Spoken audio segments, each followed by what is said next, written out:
Hi, ಎಲ್ಲರಿಗೂ ನಮಸ್ಕಾರ. ಪಂಚಮಸಿರಿ ಕನ್ನಡ ಜ್ಯೋತಿ YouTube ಚಾನಲ್ಗೆ ಸ್ವಾಗತ. ಏನಿದು, ಯಾಕೆ ಈ ಥರ ಎಲ್ಲ ಮನೆ ತೋರಿಸ್ತಾ ಇದ್ದಾರೆ? ಯಾರ ಮನೆ ಇರ್ಬೋದು ಇದು? ಏನು ಅಂತ ನೀವು ಯೋಚನೆ ಮಾಡ್ತಾ ಇರ್ಬೋದು. ಏನೂ ಇಲ್ಲ, ನಾವು ಬೇರೆ ಮನೆ ನೋಡ್ತಾ ಇದ್ವಿ. ಏಕೆಂದರೆ ಮೊದಲಿದ್ದಿದ್ದ ಮನೆ 3-4ನೇ ಫ್ಲೋರಲ್ಲಿದ್ದಿದ್ದು. ಹಾಗಾಗಿ ಸ್ವಲ್ಪ ಹತ್ತಲಿಕ್ಕೆ ಇಳಿಕೆಲ್ಲ ಸ್ವಲ್ಪ ಕಷ್ಟ ಆಗುತ್ತೆ ನಮಗೆ ಅಂತ ಹೇಳಿ, ಬೇಡ ಮನೆಯೇ ಚೇಂಜ್ ಮಾಡಿಬಿಡೋಣ ಅಂತ ಹೇಳಿ ಡಿಸೈಡ್ ಮಾಡಿ ನಾವು ಮನೆ ನೋಡ್ತಾ ಇದ್ವಿ. ತುಂಬ ಮನೆಗಳು ನೋಡಿದ್ವಿ, ವಿಡಿಯೋ ಕೂಡ ಮಾಡಿದ್ದೆ. ಬಟ್ ಅದನ್ನ ಸರಿಗೆ ಕ್ಯಾಪ್ಚರ್ ಮಾಡ್ಕೊಳ್ದೇ ಇರೋ ಕಾರಣ ಆ ವಿಡಿಯೋಸ್ಗಳನ್ನೆಲ್ಲ ನಾನು ಅಪ್ಲೋಡ್ ಮಾಡೋಕ್ಕಾಗಲಿಲ್ಲ. ಹಾಗಾಗಿ ಈ ವಿಡಿಯೋನ ನಾವು ಸೆಲೆಕ್ಟ್ ಮಾಡಿರೋ ಮನೆ ವಿಡಿಯೋನೇ ಕೂಡ ನಿಮ್ಮ ಹತ್ರ ಶೇರ್ ಮಾಡ್ಕೊಳ್ಳೋಣ ಅಂತ ಹೇಳಿ ವಿಡಿಯೋ ಮಾಡ್ಕೊಳ್ತಾ ಇರೋದು. ಇದು ಫಸ್ಟ್ ಫ್ಲೋರ್ ಮನೆ ಇರೋದು. ಕೆಳಗಡೆ ಓನರ್ ಇದ್ದಾರೆ, ನಾವು ಮೇಲ್ಗಡೆ ಮನೆ ಚೂಸ್ ಮಾಡಿದ್ವಿ. ತುಂಬ ಚೆನ್ನಾಗಿದೆ. ಹಳೆ ಮನೆ ಆದರೂ ಕೂಡ ತುಂಬ ಚೆನ್ನಾಗಿದೆ.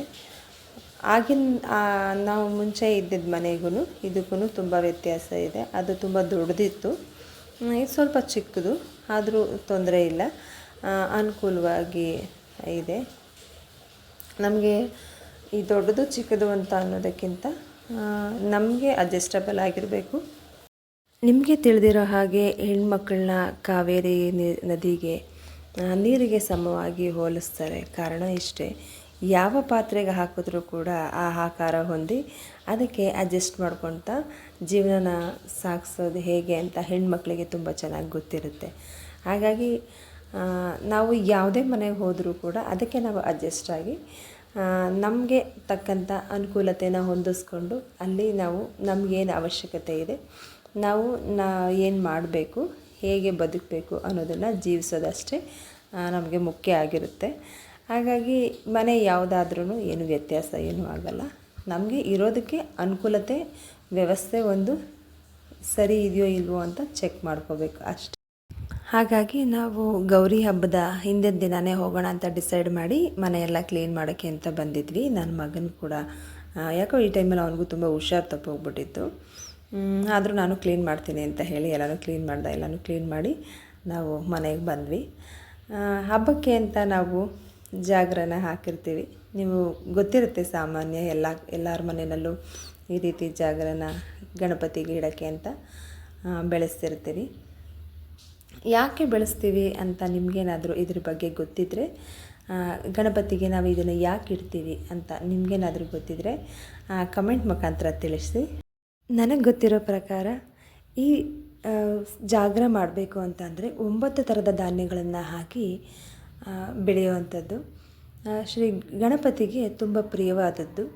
ಏನಂದರೆ, ದೇವರಿಗೆ ನಾವು ಏನು ನೈವೇದ್ಯ ಇಡ್ತೀವೋ ಅಷ್ಟೇ ಈ ಜಾಗರದಲ್ಲೂ ಕೂಡ ಒಂದು ಫಲ ಇರುತ್ತೆ ಅಂತ ಹೇಳ್ತಾರೆ. ನಾವು ಹೇಗೆ ವರ್ಷವಿಡೀ ಒಂದು ಬಿತ್ತನೆ ಮಾಡಿ ಬೆಳೆದು ಅದನ್ನು ಶೇಖರಿಸಿಟ್ಟು ನಮಗೆ ಉಪಯೋಗ ಆಗೋಷ್ಟು ನಾವು ಬಳಸ್ಕೊಂಡು ಮತ್ತೆ ಅದನ್ನು ನಾವು ಬಿತ್ತನೆಗೆ ಅಂತಲೇ ಕೂಡಿಟ್ಕೊಂಡಿರ್ತೀವಿ. ಆ ಉದಾಹರಣೆ ಸಂಕೇತ ಏನಂದರೆ ಸಮೃದ್ಧಿಯ ಸಂಕೇತ ಅಂತ ನನ್ನ ಅಭಿಪ್ರಾಯ. ಈ ರೀತಿ ನಾವು ದೇವರಿಗೆ ಮಾಡಿ ಅರ್ಪಿಸೋದ್ರಿಂದ ಗಣಪತಿಗೆ ಪ್ರಿಯವಾಗುತ್ತೆ. ಪ್ರತಿಯೊಬ್ಬರಿಗೂ ಒಂದು ಬಿತ್ತನೆ ಮಾಡಿ ಬೆಳೆದು ದೇವರಿಗೆ ಅರ್ಪಿಸೋದು ಹೇಗೆ ಅನ್ನೋದು ಮೂಲ ಉದ್ದೇಶ ಆಗಿರುತ್ತೆ.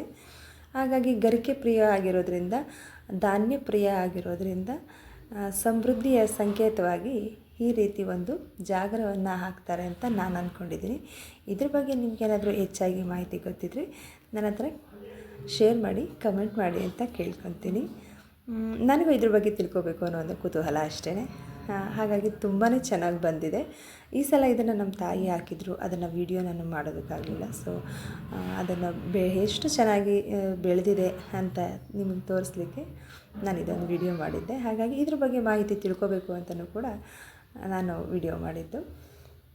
ನೋಡೋಣ ಯಾರೆಲ್ಲ ಎಷ್ಟು ಶೇರ್ ಮಾಡ್ತೀರಾ ಇದ್ರ ಬಗ್ಗೆ ಕಮೆಂಟ್, ನಿಮ್ಗೆ ಎಷ್ಟು ಜನಕ್ಕೆ ಗೊತ್ತಿದೆ ಅಂತ ಹೇಳಿ. ಒಂದು ವಿಷಯನ ತಿಳ್ಕೊಂಡಾಗೂ ಆಗುತ್ತೆ, ಮತ್ತೊಬ್ಬರಿಗೆ ಶೇರ್ ಮಾಡಿದಾಗೂ ಆಗುತ್ತೆ. ಏನಂತೀರಾ?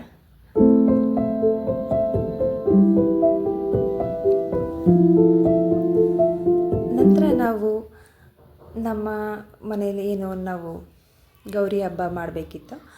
ಅದನ್ನು ನಾವು ಈಗ ಬಂದಿರೋ ಹೊಸ ಮನೆಯಲ್ಲೇ ಕೂಡ ಹಿಂದಿನ ದಿನ ಎಲ್ಲ ಪೂಜೆ ಮಾಡಿ ಹಾಲುಗ್ಸಿ ಎಲ್ಲ ಮಾಡಿದ್ವಿ. ಅದು ವಿಡಿಯೋ ಇದಾಗಿ ನಾನು ವಿಡಿಯೋ ಮಾಡೋಕ್ಕಾಗಲಿಲ್ಲ. ಫೋನು ನಂದು ಆ ಮನೆಯಲ್ಲೇ ಬಿಟ್ಟಿದ್ದೆ.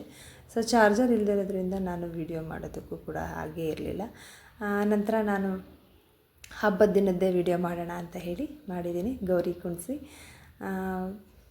ತುಂಬ ಸುಂದರವಾಗಿ ಕಾಣಿಸ್ತಿತ್ತು.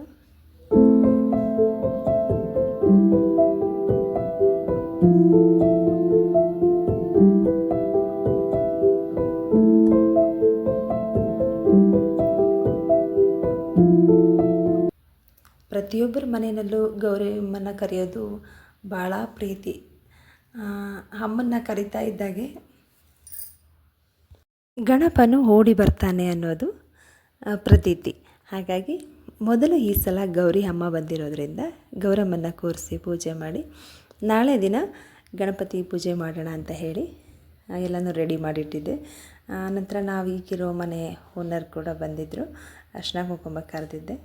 ಇದು ಅವರ ಅತ್ತಿಗೆ ಮತ್ತು ಓನರ್ ಅವರು.